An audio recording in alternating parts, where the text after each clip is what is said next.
Mas o Renato falou outras coisas nessa entrevista muito importantes, tá? Eu quero mostrar pra vocês aí os trechos em que ele citou a saída do Grêmio no fim do ano passado, especialmente, como é que ficou o clima, como é que ficou a situação e se ele voltaria ou não pro clube. Vamos ver. Bem antes de acabar o Campeonato Brasileiro, eu falei, olha, eu garanto que o Grêmio não vai cair, mas se prepara porque no final do ano eu vou embora. Independente do que vocês estiverem pensando. Preciso descansar, trocar de ares, preciso de um tempo de férias, tanto é que eu tive vários clubes grandes, Vasco, Santos, Corinthians e Cruzeiro, que me procuraram, e eu falei que precisava de um tempo de férias, curti minhas férias, depois voltei pro Fluminense. Então, no momento que eu falei pro Guerra que eu queria sair, que era o momento de eu descansar e trocar de ares, isso não quis que eu falasse que eu jamais vou voltar. Um dia eu volto. Quem sabe um dia eu volto, entendeu? Atenção, tricolores! Abre aspas, Renato Portaluppi dizendo que um dia. O desespero do César. É, E todo o cabelo que ele plantou vai cair. Não agora. tem a menor dúvida de que ele volta. Cara, Vou dizer mais. Se não fosse o Fluminense ter perdido pro Fortaleza na primeira rodada do Brasileirão, demitido o Mano Renato já tinha Menezes voltado. e o Renato assumido, se o Renato tivesse desempregado quando caiu o Quinteiros, não sei se eu não estaria aqui, Renato Portaluppi, comandando a intertemporada do Diria Grêmio. o Davi Coimbra, o Renato é o melhor técnico do mundo pro Grêmio. Não, e outra coisa, se não fosse o treinador do Grêmio humano, que tem uma certa relação com o clube, o nome do Renato já estava sendo usado também no período pré-eleitoral que nós estamos agora. Baita ponto. Já teria gente dizendo que ia trazer o Renato de volta. Isso aconteceu em outros momentos, né? Em outros períodos pré-eleição. sempre. Mas eu quero perguntar pra vocês o seguinte, assim, o que vocês enxergam nesse Renato, né? Treinador do Fluminense, no momento atual, que a gente até vê entrevistas dele mais calmo, mais tranquilo, em relação àquele Renato que deixou o Grêmio, que também já estava um pouco pavio curto. Ele disse agora, confessou que já estava cansado também. É um novo momento do Renato esse, e que ele vem mostrando ser um cara muito estrategista para levar o Fluminense onde levou até agora no Mundial. A entrevista do Renato pro Rodrigo, ele fala sobre isso, sobre as respostas que ele dava nas coletivas, ele reconhece que ele já estava num estresse grande, e ele também foi questionado pelo Rodrigo, e o Rodrigo falou sobre aquela declaração que ele disse que se o próximo técnico do Grêmio fizesse 50% do que ele fazia, já seria bom. Que não era campo, não era resultado de campo, era o extra. E ele fala sobre isso na coletiva, de muitas coisas que ele tinha que resolver. Pra mim essa é a grande questão. O Renato foi sobrecarregado no Grêmio. Pelo tamanho que o Renato tem, o Renato começar... Eu vou dar um exemplo que aconteceu com a gente aqui hoje. Nós chegamos aqui e tava com o problema das câmeras. Ei, tá. não precisa contar tudo. Não, também. vou contar. O que tu fez? Tu deixou quem era responsável por isso resolver. Exato. Agora imagina se tu chegasse aqui e tivesse que tu ia resolver isso. Isso. O estresse de que foi resolver o negócio. E não ia entrar no ar o programa. Quando tu entrasse... Não, mas se tu, mesmo que tu conseguir... Exatamente, tu já não ia fazer 100% que nem o cara que é especialista nisso faz. E aí tu ia começar o programa já com essa sobrecarga e talvez não fosse apresentar tão bem. O Renato no Grêmio tinha que fazer tudo. Porque a direção do Grêmio, a gente tá vendo como é uma incompetência enorme o departamento de futebol do Grêmio. Muito possivelmente o Grêmio não tá na segunda divisão de novo porque tinha o Renato. Se fosse depender dele. Se esses caras tivessem assumido em janeiro, sem o Renato, e tivesse que fazer tudo. Aliás, hoje, bom lembrar, 211 dias desde que acabou o Brasileirão e o Grêmio não conseguiu contratar ainda um zagueiro destro. Que isso, do Então, nada. essa é a diretoria do Grêmio. Com cartaz e tudo. No Fluminense... Fez isso quando? Kelly, eu pedi uma amiga minha que a minha letra é feia. Como é que é? Kelly. Eu pedi uma amiga. Não foi essa. Pode ser da outra, Kelly. Pode ser da outra. Não, É olha muito só. ruim mentir, mulher. 211 dias que o Grêmio não consegue. Eu pedi uma Munari ajuda. chegou neste estúdio hoje de manhã e disse: Kelly, minha letra é muito feia, tu pode escrever a seguinte frase pra mim? E eu comecei: 211. E aí a frase era: dias sem zagueiro de pé direito. É isso. Então é um fato. É um fato. Informação. Então, se o Renato tivesse aqui, sabe o que o Renato ia fazer? O que ele fez com o Rodrigo Caio. Ele errou ao apostar no Rodrigo Caio, mas por que ele teve que tentar resgatar o Rodrigo Caio da aposentadoria? Porque os caras contrataram o Gemerson e o Rodrigo Evi que não deram certo. Aí ele teve que tentar uma coisa mágica, que era achar um zagueiro destro, que jogou com ele 3 anos atrás, que tava sem joelho. Mas, Monari, isso aí não... Aí tu vai ver no Fluminense, o Fluminense tem o Freitas. O argentino jogava no Aliança Lima. Como é que o Fluminense achou o Freitas? Como é que o Fluminense achou o Inácio, que tá jogando bem o Mundial? Se a direção do Grêmio tivesse essa competência, o Renato só treinaria. Isso nunca vai mudar. Mas assim também o Munari tem que se dizer uma coisa. O Renato recém está chegando no Fluminense. Ele já chegou com um elenco montado, com a temporada em andamento, e não conquistou títulos ainda. Esse Renato que liga para o Rodrigo Caio e que indica e traz vários nomes para o Grêmio, é um Renato que já estava há anos no Grêmio e que também, além de ser ídolo como jogador, tinha conquistado Copa do Brasil e Libertadores. Ninguém nos garante que daqui há alguns meses, se o Fluminense for campeão da Copa do Mundo de Clubes, por exemplo, que o Renato não vai começar a ter o mesmo comportamento. Eu garanto, Fábio, porque o Renato com o Grêmio vai ser sempre essa mesma história. Sempre. Se o Renato voltar agora em dezembro, vai ser a mesma coisa, o mesmo tipo de entrevista coletiva, porque é diferente. Aqui ele vive um universo diferente. O Renato é a maior estrela da história do Grêmio. Alguém pode discordar por aqui, mas, no geral, ele é a maior estrela da história do Grêmio e uma grande personalidade do Rio Grande do Sul. No Fluminense, no Rio de Janeiro, são outros 500. Ele pode ganhar o que for. Ele não vai ser endeusado e protegido acima de tudo. É a mesma coisa o técnico do Flamengo. O técnico do Flamengo ganha Brasileirão, Copa do Brasil e Libertadores no mesmo ano. Perde pro Nova Iguaçu, o cara é criticado e tem que ser banido do futebol. Lá no Rio de Janeiro é assim. Aqui, no Grêmio, o Renato, por uma passagem muito vitoriosa lá em 2016, 17, 18, 19, ele entrou num patamar na história do Grêmio que ele sempre vai ser tratado diferente em relação a outros clubes. No Fluminense, esse patamar dificilmente vai acontecer. Mas aí que tá, Vini, se correr o risco que existe dele ganhar essa Copa do Mundo de Clubes, quem diz não?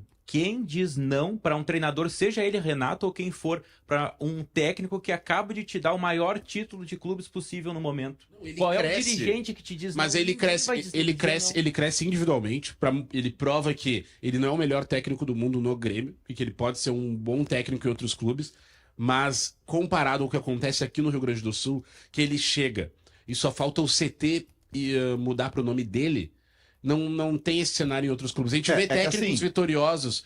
O Diniz, por exemplo. Exatamente. O Diniz ganhou no Fluminense a primeira Libertadores da história do Fluminense. E nem por isso ele foi endeusado, ele foi demitido. Não, igual ao Grêmio não acontece, mas que ele vai interferir porque eu acredito que não é só ele o treinador que interfere. Outros treinadores, a gente tinha o caso do Luxemburgo, por exemplo, que é aqui no Grêmio, e não ganhou nada no Grêmio. Se dizia também, e em 2013, lembram do Luxemburgo, do Grêmio 2013, indicou vários jogadores que depois não deram certo. A paciência da imprensa, da torcida com o Luxemburgo. Aí sim. É diferente. A paciência é diferente. Olha quanto tempo o Renato fica, o Renato faz. E assim, o Renato ele sempre vai ser carregado de um bônus e um ônus. O ônus é que centraliza. Tudo que é centralizado eu acho ruim, entendeu? Tudo que acaba sendo centralizado é ruim. Por outro lado, ele entende o clube como ninguém. Ele sempre vai ser o cara ideal para tirar o Grêmio de buraco. E a questão da entrevista, só para fechar, o Renato de 16 e 17 que ganhava não era um Renato bélico. Não era um Renato que ia para as coletivas discutir com a imprensa. Por quê? Porque ganhava. Quando começou a não ganhar mais, adotou um comportamento defensivo. É a mesma coisa o Abel Ferreira no Palmeiras. Quando o Abel Ferreira não consegue o resultado que ele espera e ele é um pouco mais confrontado, ele também adota um tom um pouco mais de confronto. E não tô dizendo que é certo ou errado, tô só dizendo que é uma estratégia e que é do jogo, faz parte. É a mesma coisa o Renato. Pô, o cara tá na semifinal da Copa do Mundo de Clubes com o Fluminense, que ninguém dava nada pelo Fluminense esse ano. O cara tem que estar de bem com a vida mesmo. E ninguém vai ser louco de ir pra uma entrevista coletiva questionar um cara desse. Muito bem. Aliás, teve uma situação que o Renato já foi muitas vezes, né, criticado ou questionado em relação a isso, que é o fato dele ser aquele cara que já jogou, hoje é técnico, muito boleirão, né, muito parceirão dos jogadores. Muitas pessoas diziam que o Renato não passava treino, que o Renato só fazia rachão e que não entendia muito de tática. Pois agora, estando no Fluminense e nas semifinais do Mundial de Clube, o Renato andou falando disso esses dias em uma de suas entrevistas, mas no papo exclusivo com o Rodrigo Oliveira, comentou o assunto. E aí, Renato entende ou não entende de tática? Ele mesmo responde. Eu tenho que falar de tática e mostrar da maneira que eu quero que o meu time jogue e da maneira que eu treino eles durante a semana, é com o meu grupo. Muita gente fala assim, a imprensa de tática. Aí a pergunta que eu faço para vocês, mas vocês que eu digo são todos, obviamente, mas vocês entendem de tática? É muito fácil falar de tática. Muitos de vocês entendem, muitos não entendem. Então esses muitos querem falar de tática o quê? Vamos falar de parte tática, com isso, com aquilo. Eu joguei durante 20 anos, eu vejo muitos jogos da Europa. Eu aprendi muito, muito na minha carreira. O futebol é uma das poucas profissões que o cara opina sem entender. É muito fácil ser comentarista. É muito fácil. Engenheiro de obra pronta. Aí vocês querem que eu fale de tática com vocês? Eu digo vocês, alguns. Não dá. Eu joguei durante 20 anos, estou no futebol há mais de 40 anos. Aí o cara cai de paraquedas e quer falar de tática comigo. Bom, ele tá respondendo assim de uma forma tranquila, leve, né? Mas a gente percebe que é um assunto que o Renato já não tem mais paciência. Eu acho que é que essa crítica, ele tem razão. Muita gente na imprensa não entende tática, ele tá certo. Ele não tá mentindo. Mas a questão é que ele não fala pra imprensa e ele não precisa falar da estratégia dele pro jogo, né? O que ele fala é pra torcida. Então ele pode explicar coisas táticas que às vezes ele evita explicar, por exemplo, depois de um jogo. Ele até falou sobre o jogo da Inter de Milão, que ele fala alguma coisa que ele fez e ele disse, não vou falar aqui porque senão vou pro próximo adversário vai saber, enfim. É que a questão sobre o Renato é que a discussão dele ela nunca vai pelo trabalho dele, sempre é muita coisa do personagem, né? Então se discute o personagem do Renato. O Renato é muito bom treinador. A questão tática aqui, eu falei que outro dia, eu lembro do Vasco de 2006, o Vasco jogava num 3-6-1, era um 3-4-2-1, mas era um 3-6-1, que ninguém fazia isso no Brasil naquela época. Ele fazia, ele jogou uma vez no Grêmio, chegou a jogar com 3 zagueiros e 3 volantes no Brasileirão, ele jogou num losango, num 4-4-2 em 2011, ele agora fez uma linha de 5 no Fluminense para se defender, o Fluminense começou jogando num 4-1-4-1 que tinha 3 volantes, passou a jogar com linha de 5, é óbvio que ele entende de tática, ninguém vai ser treinador e ganhar o que o Renato ganha sem entender de tática, mas ele tem esse jeito bobeirão, que faz muita gente achar que ele não entende, e não é isso. Mas também o Renato, se a gente for ver as entrevistas dos jogadores que falaram, que trabalharam com ele, normalmente os caras elogiam a gestão de grupo, a maneira como ele vê o jogo, como ele muda o jogo. Mas é raro a gente ver algum jogador que trabalhou com ele falar da tática.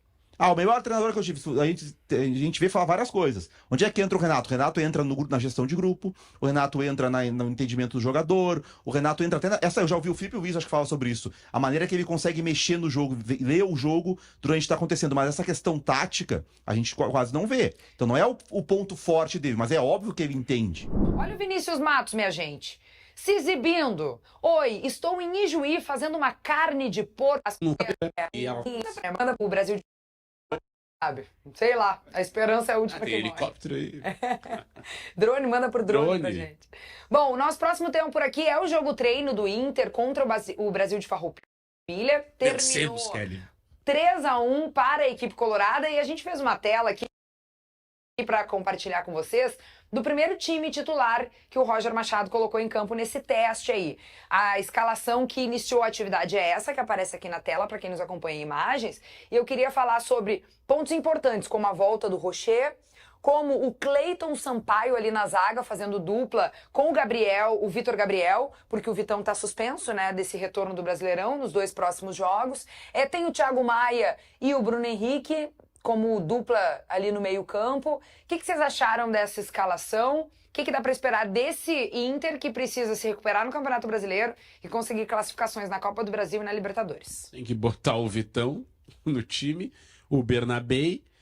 Acho que precisa do reforço ali, porque Thiago Maia e Bruno Henrique dá um calafrio até. Não gosta dessa dupla TM e BH? Não gosto. Fico um pouco assustado. De resto ali... Agora eu não lembro como é que tava no campo. Carboneiro, Wesley e Alan Patrick. De resto tá tudo certo. Eu acho que são posições importantes que pesam contra ou a favor do Inter. O Bernabei do lado esquerdo, ele é imprescindível. É o melhor lateral do Inter disparado, é um dos melhores do campeonato. O Vitão também, e eu até discuto, não sei como é que chega o Gabriel Mercado fisicamente, né? De repente precisa muito de se recuperar. Mas me agrada muito a dupla Vitão e Gabriel Mercado. Claro, estou lembrando da dupla quando o Gabriel Mercado estava bem, não sei como o Gabriel Mercado está agora. Precisa de um jogador para fazer a função do Fernando. Entre Bruno Henrique e Thiago Maia, eu deixaria o Thiago Maia no time. Né? Acho que mesmo desfocado ele tem a intensidade que o Bruno Henrique não consegue entregar. E o time é esse. Carboneiro e Wesley é uma baita dupla, né, de atacantes pro Inter pelos lados do campo. E na frente, eu acho que o Inter tem que rodar mesmo e ver quem tá entregando mais. Tanto que os 2 gols do Inter, dos 3 gols, 2 gols do Inter contra o Brasil foi do Valência, né? Um foi uma O Valência fez 2 gols. O outro ele tropeça na bola e faz o gol. Chegou a ver o lance. O outro gol, vamos ver ali. Esse é o gol que o Inter sofreu. Aí tem uma questão, né? O Vini fala do Vitão. O Vitão tá suspenso. Tenho aí 2 gols do jogo pra gente acompanhar. O Vitão tá suspenso, né? Por enquanto o Inter não conseguir achar um efeito suspensivo aí. Saiu o Rohel, disse, olha, o Rohel não é ruim, é pior que o Cleiton Sampaio, né? Tendo o Cleiton Sampaio é terrível também. O mercado aparentemente não tem condição ainda para começar o jogo, porque senão ele jogaria, né? Até porque a opção de novo é o Cleiton Sampaio, que já vimos como ele é insuficiente. Também tá na 2ª divisão de Portugal. Ninguém achou que o Valência dá meio que uma tropeçada, né? Mas aí depois acaba fazendo o gol. E o Roger já mostrou a ideia de ter de novo os 2 pontas, né? O Wesley e Carboneiro. Então, que é a ideia lá atrás, até o Carboneiro se machuca no jogo contra acho que é o Fortaleza. Fortaleza. Isso. E antes disso, já vinha jogando com Wesley e Carboneiro. Eu acho que é a melhor formação, tá? Ter 2 pontas. O Carboneiro tem uma capacidade de construção também, mas é ponta de origem. Aí tu vai ter um centroavante, vai ser Borré ou Valência. E tem Alan Patrick. Na zaga, na lateral, sem ter o Bernabé, o Ramon vai ter que jogar. O Benítez como titular chama atenção, né? E não o Aguirre, já é uma opção ali. E a dupla de volantes é isso. O Inter tá no mercado buscando 2 volantes diferentes, um primeiro e um segundo, porque entende que precisa disso e acha que tá certo, né? Agora a questão da zaga, esse é um problema. Se o mercado não tiver condições, serão 2 jogos com Cleiton Sampaio, porque o Kaique, apesar dos ótimos números apresentados, o Roger não conta com ele, né? E pra ver como é, o Kaique Rocha tá atrás do Cleiton Sampaio. Que coisa, que situação do Kaique Rocha. Olha, eu vou dizer, eu já deixei bem claro aqui o quanto eu acho o Kaique Rocha insuficiente, tá?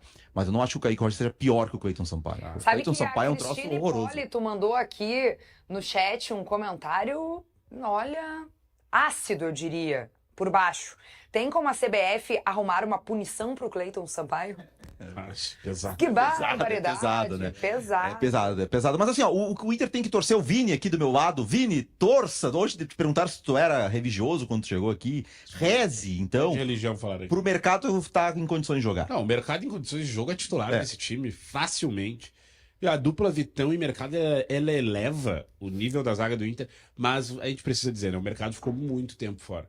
Eu digo agora, sem o Vitão mais ainda, porque por exemplo, se tu tem o Vitão e Juninho, ou Vitão e Vitor Gabriel, tu tá bem. Só que tu não pode jogar com. Tu não pode, não. Tu não vai jogar com Vitor, Gabriel e Juninho, porque são 2 canhotos. Imagina que o Roger só vai fazer isso que nem o Mano fez, né? Só se for a última opção. E aí, sem ter o Vitão, os zagueiros destros, Cleiton Sampaio e o Kaique Rocha, são insuficientes. Então, se o mercado estiver bem, se o mercado tiver condição de jogar contra Vitória e Ceará, tá resolvido o problema. Joga o mercado, e aí tu bota um dos canhotos ao lado dele e depois volta o Vitão. Nesses 2 jogos, o problema é não ter o mercado ainda, porque tu já não tem o Vitão. Muito bem. E tem uma questão também que é ajustar o sistema defensivo como um todo. Entre nomes que precisam entrar, isso aí eu concordo com o Vini e com o Munari. Agora o Inter, é importante a gente lembrar, é a 2ª pior defesa do Campeonato Brasileiro, ao lado do Fortaleza e do Sport. Então existe um processo defensivo que precisa ser consertado no Inter. E que, claro, começa lá na frente com os atacantes. Então é um pepino para o Roger, que ainda perde o Fernando nesse processo, nesse meio do caminho, e talvez mais do que montar a zaga, pelas opções que ele tem, o desafio maior seja acertar esse miolo de meio campo, que faz justamente a proteção e depois a recuperação para os contra-ataques, enfim, para o início das jogadas ofensivas. Acho que passa por aí o desafio do Roger nessa retomada de campeonato. Projeção da partida, então, gente. O Bright White tá com dores no tornozelo, então não vai pro jogo. E o Cuejar vai ser preservado por uma questão física. Temos na tela, para quem nos acompanha em imagens, o campinho. E agora a gente abre o fio, porque a novidade no ataque é o Arezzo titular. O Arezzo vai ser o titular e eu coloco como uma novidade, sabe por quê, Kelly? Porque na semana passada teve um jogo treino do Grêmio contra o Aimoré. E nesse jogo treino foram 4 tempos e os 2 primeiros a gente considera assim, o time titular do Grêmio, nos 2 primeiros. Nos outros 2 ele mudou todo o time. Nesse primeiro tempo, de 2 tempos, um pouco confuso, mas o pessoal entende, O André Henrique foi o titular, não teve o Arezzo no time. O Arezzo jogou no segundo time. Para o jogo de hoje, vai jogar o Arezzo. E aí talvez seja algo para não desmobilizar o uruguaio, que tá querendo sair, tá querendo ir embora. Daqui a pouco ele joga hoje, se apresenta bem. E outra, a expectativa é do Bright White estar à disposição para o jogo contra o Cruzeiro. Mas se não estiver à disposição, recuperado das dores no tornozelo, vai ter que ser o Arezzo, o centroavante. Essas dores no tornozelo ele sente há cerca de um mês, né? Naquele jogo lá contra o Juventude. Mas ele vinha treinando. Aí, Sim. nos últimos dias, realmente, na Voltaram semana as dores. passada, ele teve que parar de treinar porque ele está sentindo esse desconforto. Na projeção do Grêmio, ele não está fora do jogo contra o Cruzeiro. Ele ficaria à disposição para o jogo contra o Cruzeiro. Mas ele tem que evoluir, ele tem que melhorar nesse quadro com relação a esse desconforto. Agora, o que me chama muito a atenção mesmo é o Cuéllar. O Cuéllar não estar à disposição para o jogo de hoje contra o São José, que é um jogo de nível assim mais baixo, para quem, por exemplo, está buscando um ritmo, para quem está precisando sequência, esse é um jogo importante. E o Cuéllar não estará à disposição do Mano Me Menezes. parece, Jason, que o Grêmio não atingiu os objetivos que tinha traçado para esse período de recuperação, né? O lateral direito segue uma improvisação, né? O zaga, né? A dupla de zaga. A dupla de zaga também, entre aspas, é uma improvisação, porque o Mano encaixou esse time no final desse período antes da parada da Copa. O Cuéllar não se recuperou a princípio, né? Se não vai jogar, a princípio não tá bem. Ou tá sendo preservado pro jogo contra o Cruzeiro, Pois mas é. de qualquer jeito, o planejamento do Grêmio era dar ritmo para ele nesse período. E a gente vê o Arezzo jogando, que é um jogador que tá saindo, não tá saindo, tá saindo, não tá saindo. Também não faz muito sentido essa opção. Talvez seja uma questão, como tu disse até, Jason, de oportunizar para ele ver que ele vai ter chance Pois no é. segundo semestre. Mas assim, tá um pouco. Não é bagunçada a expressão, mas tá um pouco confuso algumas dessas opções que a gente tá vendo nesse primeiro jogo pós-parada. Acho que o Gustavo Martins é uma questão assim. Bom, o Serrote está vindo de uma fratura no punho, Sim. né? Mas ele está treinando normalmente, ele está liberado. Mas a questão é, o jogo contra o São José, o Grêmio tem que tratou. atacar, né? A gente, quando fez a entrevista com o Mano ali antes da parada, o jogo contra o São José era tratado quase como um amistoso pelo Grêmio. É um, Certo, tem pra que dar ser. ritmo. é um teste, Então, assim, tu tem jogadores voltando de lesão. Tu vai jogar eles contra o Cruzeiro, que talvez era o time de melhor rendimento antes da parada para a Copa do Mundo de Clubes. Mas aí que tá, eu acho que o Gustavo Martins, o Mano gostou do Gustavo Martins como lateral. Ele gostou porque Defensivamente porque ele é bom. ele quer segurar o É Gustavo isso. Martins para não ter um zagueiro canhoto caindo pelo lado E direito. aí, contra o Cruzeiro lá, Aí contra o Cruzeiro vai ser o cara. ele vai botar o Gustavo Martins, certo? Contra o Cruzeiro Né? vai ser aquele retrancão do que a gente conhece do Mano Menezes. O Grêmio vai jogar lá atrás no campo de defesa, torcendo para achar um contra-ataque. É óbvio, contra o Cruzeiro no Mineirão. O Cruzeiro hoje brigando pela liderança. A gente sabe como é que o Mano pensa futebol. O jogo lá é jogo pra jogar no. Aquela coisa, se chutar 3 bolas no gol como contra o São Paulo, vai achar que foi muito. Mas assim, Munari, mas é que o Grêmio traz muitas dúvidas de um período que era para ser de afirmações, entende? O Christian Oliveira, por exemplo, também, mais uma lesão estranha que ele tem, já teve problema no dente, depois a questão do carro, que ele voltou de viagem no dia do jogo, uma Suspeita de lesão muscular, né? suspeita de lesão muscular. Agora ele se machucou. Ele Agora se tá machucou água no acidente quente. doméstico, né? Água acidente quente. doméstico. Então, assim, era pra estar com o Christian Oliveira hoje no time, não tá. Era pra estar com o Cuéllar hoje no time, não tá. Era pra estar com o Igor Serrote hoje no time, não tá. Era pra ter um outro zagueiro 212 dias que o Grêmio tenta contratar um zagueiro destro. e não, assim, acho que até o período de transferências não tá iniciado ainda, não poderia escrever. Não, é. Mas, assim, são questões que a gente Acho que- vê. O Grêmio tinha uma expectativa de surgir com um time dessa parada, e a princípio não vai surgir esse time ainda. Dentro dessa ideia aí, vamos pensar no que o Grêmio, nas oportunidades, então, tá? Arezzo vai ter oportunidade porque não tem o Bright White. O Amuso passa a ter a chance porque não tem o Oliveira. E também o Amuso tem que mostrar alguma coisa, né? Porque o Amuso teve vários problemas. E o Alex Santana formando essa dupla com o Villaçante. Mas o Oliveira não vai na do Alisson? Não, acho que o Alisson vai pro titular. Por ter terminado Olha, bem o antes da Alisson- parada, eu o acho que Alisson é. não só virou titular, como é um jogador que está crescendo de hierarquia no Grêmio de importância. Teve contatos da CBF que o Grêmio recebeu perguntando informações do Alisson, porque é um jogador que vai entrar no radar de observação da seleção muito em breve. Não da principal, assim, para ser opção. Ele tem. Imediato. Quantos ele tem? Ele tem 18, se não me Então engano. ele tem sub-20, né? Ele Tem é um Mundial jogador- sub-20 em setembro. É um jogador que está no radar para ser convocado para o Mundial e também a CBF tem preparado um grupo de jovens para ser observado pelo Ancelotti Pensando em a longo também. prazo. A longo prazo. E assim, sobre o Alex Santana, né? A entrevista aquela do Mano, acho que tu tava ainda, Marco. Foi Sim. entre as tuas férias. Eu que fiz. Então, que o Mano fala sobre o volante, que ele não considerava nem Villasanti nem Dodge primeiro volante, né? O Cuéllar é primeiro volante e queria contratar um jogador. O Alex Santana também não é. Então, assim, é um time que vai ter 2 volantes alinhados, Villasanti e Alex Santana, sem a figura do 5. E por característica, o Alex Santana é até mais 8 que o Villasanti. Então, cara, é contra o São José, não vai ter uma exigência de marcação e tal.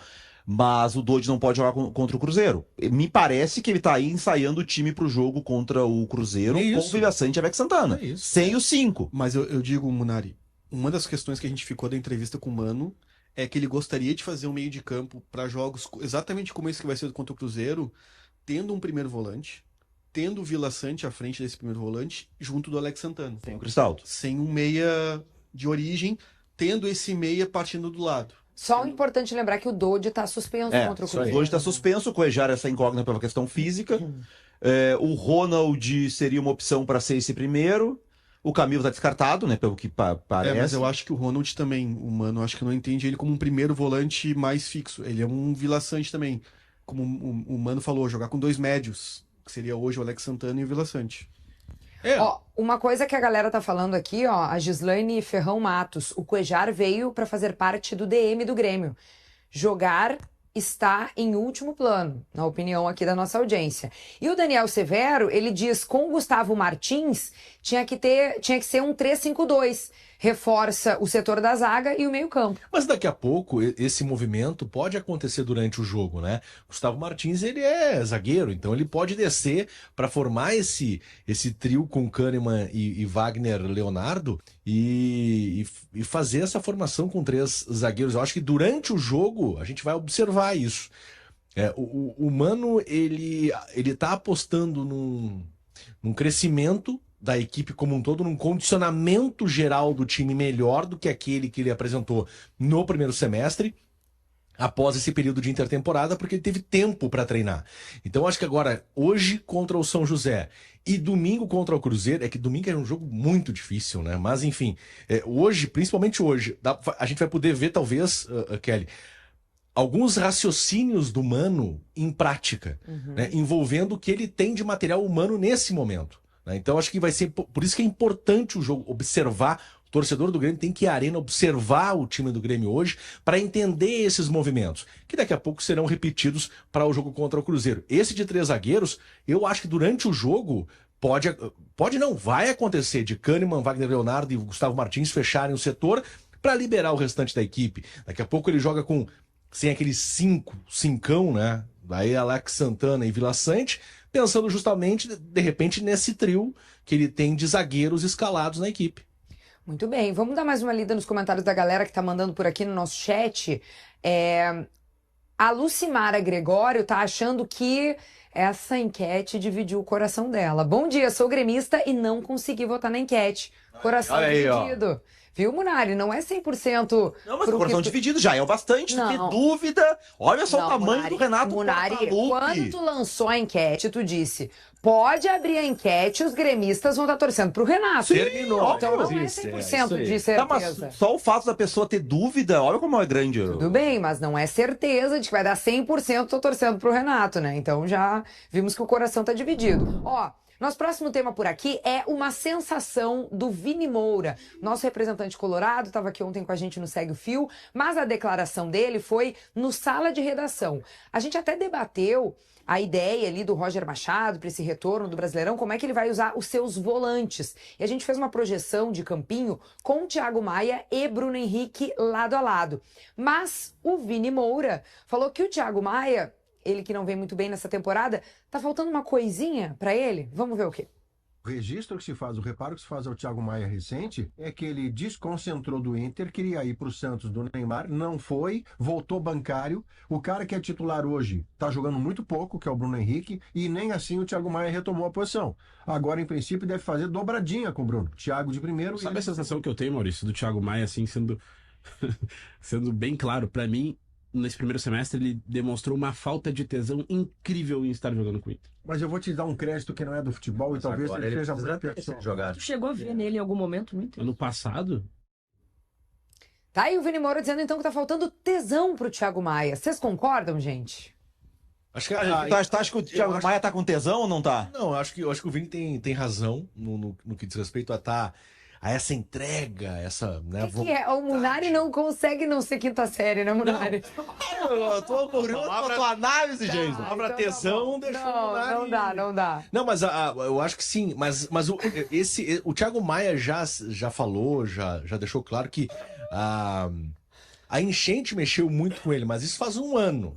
Eu acho que ele já poderia ter se recuperado e readquirido esse tesão para vestir a camisa do Inter, né? Ele de fato mostrou uma vontade de sair, de jogar no Santos. Jason, é que também o Jason já enche a boca, não. né? Aí é um pouco mais difícil, né? É pra falar... Não dá uma boa risada. Se é pra falar de tesão, tem que ter tesão. Isso, exatamente. Muito Não bem. dá pra, né? Mas aí, se tá faltando isso pro Thiago Maia, eu acho que ainda dá pra colocar um pouco na conta tudo que ele passou no ano passado, né? Mas eu concordo. O Vini tem razão. O Thiago Maia, que custa caríssimo para o Inter, não entregou ainda. O Thiago Maia, que o Eduardo Cudê incomodou para o Inter contratar, fazer uma proposta que ainda nem pagou o Flamengo, esse Thiago Maia muito pouco se apresentou no Beira-Rio. Mas vamos ver, agora tem a parada, a cabeça no lugar, de repente, né, entendendo que não vai sair do Inter, que vai ficar e que o Inter precisa dele, pode ser esse o camisa 5. Mas a questão é, ele não vai sair do Inter? Agora não, porque não tem proposta. Acho que agora tá Mas difícil isso para ele. será que não aparece também? Porque o mercado ele vai começar a se movimentar agora, né? Então, Sim, a partir do dia também 10. ter essa programação. Marco, pode acontecer. E se chegar uma proposta, claro que o Inter vai negociar o Thiago Maia. Mas, pô, o Roger tem um problema hoje. Achar um substituto pro Fernando. Se o Thiago Maia se redescobrir dentro do Inter, daqui a pouco ele pode ser esse cara para abrir o meio-campo do Inter, né? E aí o Inter não precisa ir no mercado e investir, gastar dinheiro que não tem para contratar mais um jogador. Daqui a pouco você pode achar essa solução dentro do elenco. Mas aí é aquele negócio, depende muito do cara, né? O cara querer, o cara ter o tesão, como disse o Vini, para jogar no Inter. A gente, assim, o Thiago Maia foi um personagem, assim, que merece todos os elogios pela atitude que teve na enchente, né, de ajudar as pessoas, de sair do conforto que ele podia estar em casa e ir lá ajudar. Acho que todos esses elogios ele merece. Mas, assim, um ano depois, o Thiago Maia argumentar que por causa da enchente não tá motivado para morar em Porto Alegre, para jogar em Porto Alegre. Gente, vamos pensar nas pessoas que perderam tudo que tinham. Que não conseguiram nem pagar o que compraram de novo, já perderam de novo. Gente que perdeu seu negócio, que era o sustento, né? Pessoas que continuam em lugares que quando chove muito corre o risco de alagar de novo e não tem para onde sair porque não tem condições de morar em outro lugar. E aí um jogador de futebol ganha 700 mil reais por mês, que joga no Inter, tem toda a estrutura, não tá com cabeça por causa da enchente para trabalhar. Aí para mim essa é muito forte, tá? Sim, o jogador de futebol não pode viver no universo paralelo, né? Ele tá dentro do contexto de uma cidade que passou por uma tragédia terrível, com pessoas que perderam tudo, que perderam a sua vida, a sua condição de sustento. Então ele precisa ter um mínimo de profissionalismo nesse momento, que é performar nas condições e fugir dessa desculpa da tesão, porque, né, todo mundo tem dias bons, dias ruins e precisa trabalhar. E o Thiago Maia é profissional muito bem remunerado para fazer esse tipo de coisa. Então precisa dar resposta técnica, pelo menos entrega. Se a técnica não vem, aí é uma outra questão. Tem comentário da galera sobre isso também. O Everton manda, tá muito claro que esse Thiago não quer jogar e não está nem aí pro Inter. Manda vazar. O Bruno Araújo, no Shang, ele manda um recado assim, ó. Geizo. Oi! É Geizo. Zo. Não é Geizão. Zon. Ele diz o seguinte, se o Thiago Maia está abalado com a enchente, a argumentação do Renato ano passado está certa.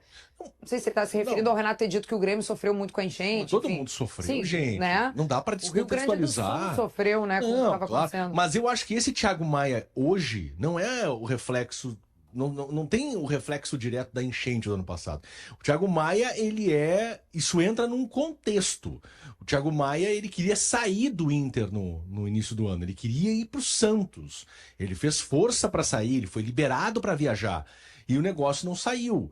Aí ele teve que voltar. No final do ano ele queria sair porque ele estava realmente num ano difícil, abalado, né? Por conta do que a gente já falou aqui. Agora não, esses meses, 6 meses de 2025, é um Thiago Maia que não... Aí eu não sei se é muito reflexo do que aconteceu ano passado.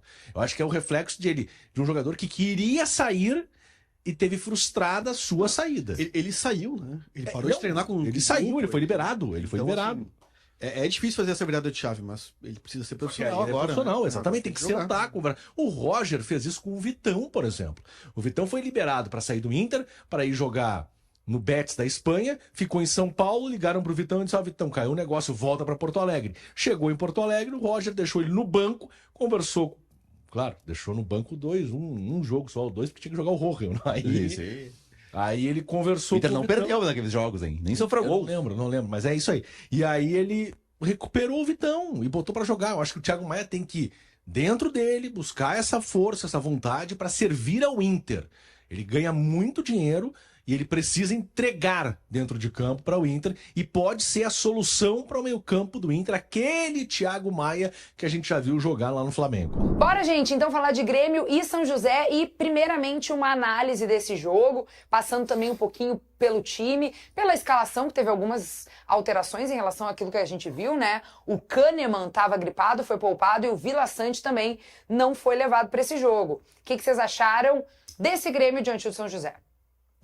O Grêmio jogou 30 minutos, né? O Mano reconheceu na entrevista coletiva que o primeiro tempo foi bom e o segundo tempo o Grêmio não teve a atenção necessária.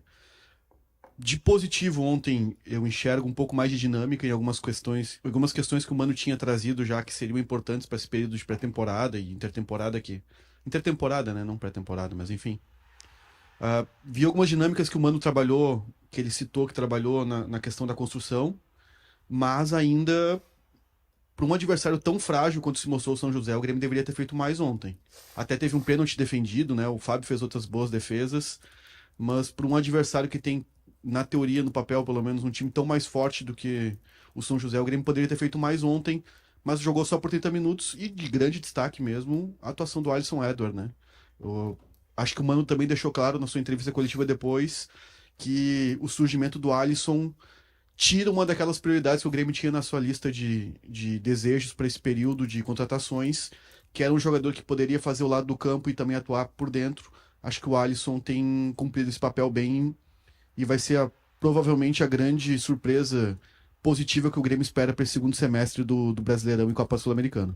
Eu acho que o Alisson foi a grande notícia, né? Primeiro por ter seguido no time, né? O Mano continuou com ele, vai seguir com ele. E deu uma boa resposta.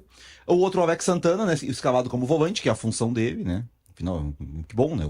Se o Alex Santana chegasse aqui e botasse ele de 10 como se chegou a especular, seria um grande erro. E no mais, eu acho que tem pouca coisa pra falar. Eu lembro que quando o Grêmio ganhou do Juventude, aquele jogo lá em Caxias, agora no Brasileirão, a gente debateu aqui sobre ser a melhor atuação do Grêmio no ano. E a gente concordou que era porque a gente disse assim, não, o 4-0 no Caxias, o 5-0 no São Luís, o 5-0 no Pelotas, o 3-0 no Monson, eles não contam. Ontem era isso, era gauchão. Então não conta também. Não vamos, né? O jogo de ontem era um jogo protocolar, um jogo assim, treino. Até a atuação positiva do Alex Santana me parece também um pouco pela falta de capacidade do São José de pressionar o Grêmio em muitos momentos, né? O São José claramente abriu mão da estratégia de pressionar a saída de bola do Grêmio. E o Alex Santana teve um papel importante nisso. O Mano citou isso também na sua entrevista, de ter esse jogador que faria uma construção melhor do sistema defensivo para iniciar os ataques. Mas aquela ideia que o Mano até citou na entrevista exclusiva que ele deu pra gente um tempo atrás, de ter um tripé de meio campo com um volante mais posicionado e dois médios, né, que seria o Alex Santana e o Vila Sante, ontem, por exemplo, já não pôde acontecer. O jogo que era para ser um apronto para o retorno contra o Cruzeiro também não se confirmou, né? O Dodge está suspenso, não pode jogar contra o Cruzeiro. Teve que Ele não joga contra o Cruzeiro? Sim. Tá, porque... Aliás, ontem, né? Tinha VAR no jogo ontem? Tinha. Porque teve um lance do Gemerson ali que eu achei pênalti, tá? Que ele acerta o jogador do São José, o Gemerson. Só faltava o Gemerson entregar um pênalti contra o São José, né? Mas é aquilo que a gente já falou aqui outro dia. Vai jogar. O Kahneman teve ontem gripe. Joga o Gemerson. Daqui a pouco o Wagner Leonardo lá se queima com água quente no chimarrão. Vai jogar o Gemerson. tá aí, vai jogar. E são 213 dias desde que acabou o Brasileirão, que se abriu a primeira janela, e a direção do Grêmio segue sem conseguir achar um zagueiro destro. Então, o Gemerson vai jogar. Seriam quantos dias já, Monari, tu que tá na contagem? 213. Não, mas ontem tu não fez mais o cartaz? Não, Eu o acho que todos cartaz- os dias eu ia chegar o aqui e tu ia cartaz só eu atualizar. fiz Só por solicitação, eu trabalho mediante Tá bom. demanda, entendeu? Mas Então, tu falou que era 213 ontem. Não, 211 Não. foi no dia que ela fez ali. Que dia Tá, era? mas anteontem. Segunda. 212, terça, 13. 13. Mas tu falou 13 Então ontem. eles Não, então confundiu. eu falei errado. Ah, então. bom. Hoje, 213 hoje. Isso. Se eu boto, imagina se eu boto isso na matéria da Zero Hora, que tu tanto me criticou ontem. É.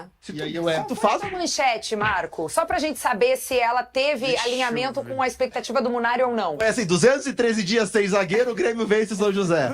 Não, acho que não. É expectativa versus realidade, né? O que o Munari esperava de título e o que o Marco colocou. Vamos ver. É que o título muitas Teve vezes. pôster na 0 hora? Não, acho Tá, que não. então é isso aí. É que o título às vezes a gente faz e aí o Muda. por edição. Ih, vai dar um pau no editor. O editor resolve. Vai dar. É o Mas é Castilho? normal. Não é o Castilho. Castilhos eu confio de olhos fechados. É uma Ih. composição de equipe, né? Assim como na TV. Na TV o repórter faz a matéria, depois ela passa por uma edição, E né? quem De toma- imagem, de texto, então faz parte. Aí tem muita gente que só lê o título. Como assim só ler? O título. Não lê a matéria e te manda uma mensagem perguntando: ah, mas tal coisa. Às vezes eu só respondo assim: lê a matéria, meu querido. Olha, bom, estamos tendo crítica. Faz brabo, Aqui. sim. Não, os caras ficam bravos, Marco, assessor de imprensa, eles lê adoram teu título, reclamar. Marco, lê teu título. O título ficou Os Bastidores da Noite do Título do Grêmio na Recopa Gaúcha. Mas assim, parece festivo, mas eu vou ler o início porque não é festivo. Tá bom, vamos ver. Começou assim: o hino do Grêmio ecoou pela arena. Medalhas foram distribuídas, um troféu foi erguido. Papel picado azul e branco se espalhou pelo castigado gramado do estádio. Mas apesar da celebração, o clima não era de tanta festa no campo. A sensação, sim, era de dever cumprido pela equipe de Mano Menezes com o título da Recopa Gaúcha sobre São José. Mesmo que a melhor notícia da noite da vitória por 2-0 sobre o Zequinha tenha sido a atuação de Alisson com um gol e uma assistência.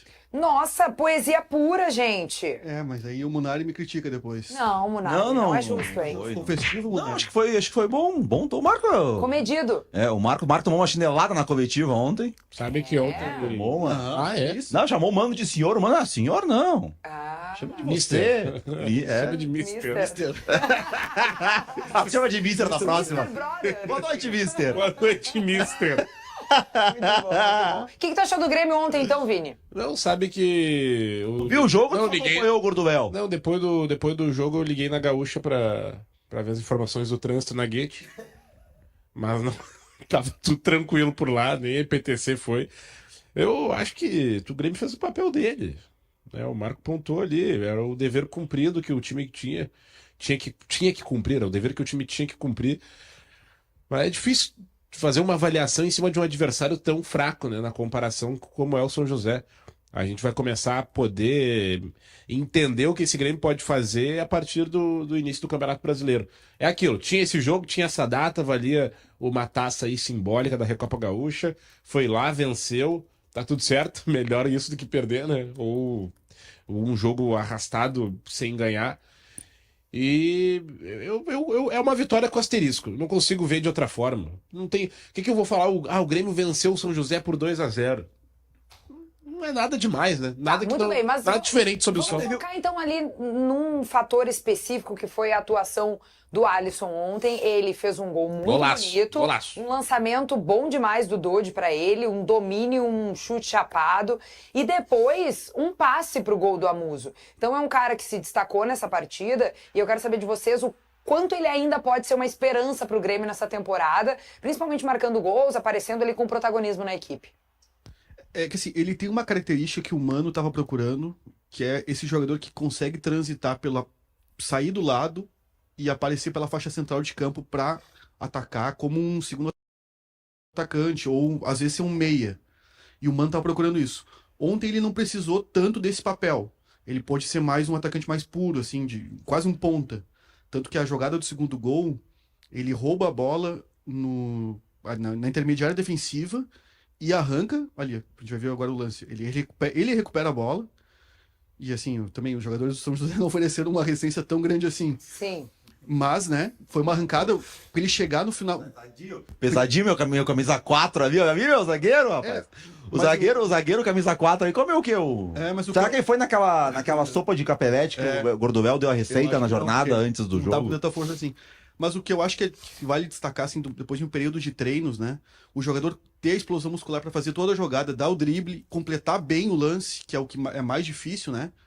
Eu acho que isso mostra um pouco do que o Mano estava esperando também desses jogadores, que é o Amuso, aparecer, ter essa compreensão para cumprir esse papel de preencher a área, e o Alisson de fazer a jogada que ele fez, né? Mostra que todo o repertório, explosão muscular, força para fazer o arranque, velocidade para ganhar do marcador, habilidade para vencer num contra um, e depois o gesto técnico correto para dar assistência. Nosso próximo assunto por aqui, então, pra gente seguir adiante, não perder mais tempo, é SAF em pauta. E esse foi um debate que rolou ontem num evento no Beira-Rio, que tratou aí da discussão da SAF no Inter, que vai seguir também aí nos próximos dias. A ideia do Conselho de Gestão é levar o tema para debate no Conselho Deliberativo. São 4 modelos de administração que vão ser aí discutidos. O modelo atual do Inter, que é de clube associativo, tem ainda a SAF com maioria ou totalidade da gestão do futebol, como é o caso ali do Botafogo, a SAF dona de um percentual menor do que a metade, como é no Fortaleza, ou ainda o modelo multiclubes, como acontece no Bahia atualmente. Eu quero saber de vocês, o Inter tá num tempo tranquilo para entrar nesse debate? Está um pouco atrasado? Deveria ter se agilizado um pouco mais nesse Antes sentido? tarde do que nunca, Kelly. Só de ter o assunto já dentro do estádio Beira-Rio é um grande passo. É uma baita notícia para o torcedor do Inter. Eu tenho o entendimento de que do jeito que tá, a gente não vai avançar em nada. A gente vai viver ano após ano querendo saber se o zagueiro tal vai ficar ou se não vai ficar, porque o clube tá precisando de dinheiro. Essa é a realidade do Inter hoje. E se o assunto SAF ele não for debatido, e veja bem, eu defendo a SAF, mas eu defendo, acima de tudo, o debate. Se for para o Inter continuar sendo um clube associativo, o qual eu acho que não é o melhor caminho, mas entendo que é uma possibilidade, se for para continuar sendo um clube associativo, que seja um clube organizado, estruturado, né, que veja o futebol de uma forma mais profissional e não tanto de sobrevivência, porque hoje, tanto o Inter quanto o Grêmio é uma gestão de sobrevivência, né? Tu trabalha hoje para conseguir almoçar e jantar no outro dia. Então eu fico feliz de ter esses movimentos dentro do Inter o quanto antes pra gente não fazer parte daquele grupo dos desesperados. Quando não tiver mais saída, quando não tiver mais como jogar bola no Campeonato Brasileiro, ou quando os adversários medianos já estiverem maior e mais qualificados, a gente correr atrás da máquina. Então que bom que o Inter tá fazendo esse movimento. Acho que se começando hoje, quando vê 2027, 2028, a gente consegue tirar algo do papel. Eu acho só uma lástima, assim, um atestado de incompetência os clubes gaúchos, Grêmio e Inter, trazerem esse debate da forma que está sendo feito, na verdade. SAF não é salvação.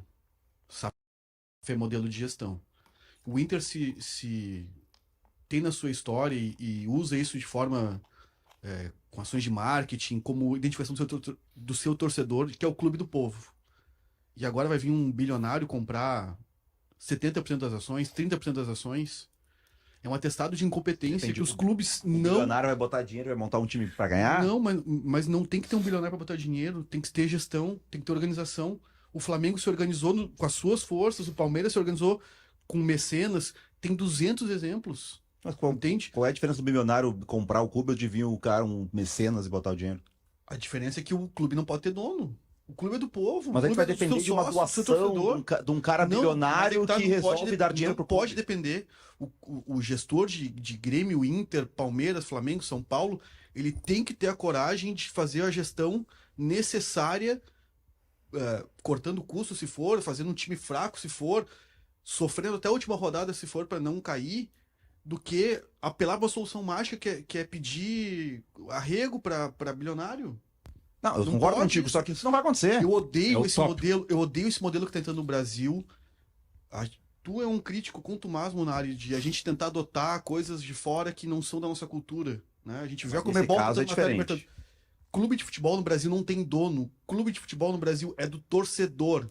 Não é do torcedor. É do torcedor. Não é do Munari. torcedor. Tem que ser do torcedor. Não é do É torcedor. patrimônio cultural do brasileiro, o futebol. Eu entendo que alguns clubes precisam se organizar e daqui a pouco fazer como o Fortaleza fez. Não sou contra esse modelo de SAF. Agora, Eu defendo que SAF seja modelo de gestão. Não como isso que é vendido no Brasil, e alguns clubes estão começando a adotar esse discurso de salvação. Ah, nós vamos fazer uma SAF, agora nós vamos injetar 400 bilhões, 400 milhões, 1 bilhão e vamos estruturar o clube. Gente, não pode depender disso. Não pode passar essa ilusão pro seu torcedor de que dinheiro novo vai salvar o clube. O que vai salvar o clube é a organização. Vai ter organização da maneira que é o clube Exatamente, administrativo. não vai ter. Por exemplo, o Inter, vamos lá. O Inter precisa começar a pagar conta e precisa diminuir a dívida. Para fazer isso vai ter que ter menos o futebol pior. Vai ter que montar um time ruim. Aí vai montar o time ruim e vai fazer um campeonato brasileiro para ficar em 13º. Aí ano que vem tem eleição. O cara que é o presidente atual, que vai botar o candidato que ficou em 13º no Brasileirão, vai perder a eleição. Tá, deixa eu mostrar. Ele não vai fazer isso. Uma tela das premiações do Mundial de Clubes, tá? Pra gente tentar fazer uma reflexão ainda sobre esse assunto por aqui. Dos 4 brasileiros, um é SAF, o Botafogo. Aí, outros poderosos, né? Flamengo e Palmeiras. E ainda o Fluminense, que talvez não esteja na mesma linha, né? De Palmeiras e Flamengo, tá lá com uma grandíssima premiação. O meu questionamento pra vocês é assim. Com base no Botafogo, que tá aí conquistando título, né? Recentemente, tá chegando num campeonato e fazendo frente a grandes clubes da Europa. Mas em relação ao Fluminense, que não é SAF e também é um time que não tá tão lá na ponta, vai se conseguir administrar bem esse dinheiro não sendo SAF e colher bons frutos disso agora com a grana em caixa? O Fluminense é um bom case, mas não... Difícil falar que isso sustente. O Fluminense tá no Mundial de Clubes por causa da Libertadores 2023, que foi um baita projeto do clube. Só que esse tipo de clube vencendo a Libertadores vai ser cada vez mais exceção. E tá claro, a gente vai ver agora nos próximos 5 anos quantas Libertadores Palmeiras e Flamengo vão ganhar os dois clubes. Eles vão ganhar várias. Ah, mas o Flamengo é associativo, o Palmeiras também. É outro mercado, é outro formato de time, é outra estrutura, tamanho, projeção. São clubes que se retroalimentam. É que nem ele, ó, outro time que de forma associativa, se organizando, vai estar nesse grupo é o Corinthians. O Corinthians, ele movimenta uma receita ordinária de 1 bilhão e 200 milhões sendo associativo. Isso aí é um case muito grande no mercado e de sucesso e atípico. Só no paralelo, o Corinthians está nessa situação porque a dívida do Corinthians é 1 bilhão e 700. Entendeu? Mas a gente vive um outro mercado. Eu acho que a SAF ela não vai ser sinônimo da torcida perder o clube ou do clube perder a identidade. A única coisa que eu defendo é que a identidade do clube não pode ser a identidade de dívida, de time ruim e de fiasqueira em todas as competições que participa. Mas aí precisa que o dirigente cumpra as promessas que ele faz quando ele está concorrendo ao cargo. Bom, Roger Machado teve um papo reto com os nossos colegas Rafael de Vério, Jory Vasconcelos e Lucianinho Périco para falar um pouquinho sobre esse primeiro ano aí no Inter. E mais, tá? Esse fato dele ter sido já multicampeão no Grêmio, se isso ainda incomoda de alguma forma a torcida. Vamos ver o que o próprio Roger respondeu. Me parece que eu vivi 3 anos, né? Porque o futebol ele é de uma velocidade, de uma energia tão grande, né? Que parece que é muito mais que tu viveu, né? Em função da minha trajetória toda, né, envolvendo o Grêmio. Eu sempre soube que alguns compreenderiam, outros nem tantos, né, mas eu nunca tive dúvida da forma como eu seria recebido pelo torcedor internacional. De 10 pessoas que me abordavam na rua, 6 eram do Grêmio, 4 eram do Internacional, e as pessoas, além de me pedir uma foto, um autógrafo, sempre que me admiravam pela forma que eu sempre me conduzi como atleta, pela minha conduta relacionado à rivalidade que foi muito grande. Eu joguei, acho que 30 clássicos grenais. Então, para minha carreira, o desenvolvimento dela, né, eu tenho certeza que eu acertei nesse movimento que eu fiz. Tá aí a palavra do comandante colorado, Roger Machado, falando inclusive da relação que tem com os gremistas. Quando voltou para cá, né, assumiu o Inter, teve aí esse dado que ele mesmo nos trouxe, era abordado por 6 tricolores na rua e em relação a 4 colorados nas estatísticas dele mesmo, né, do Instituto Roger Machado.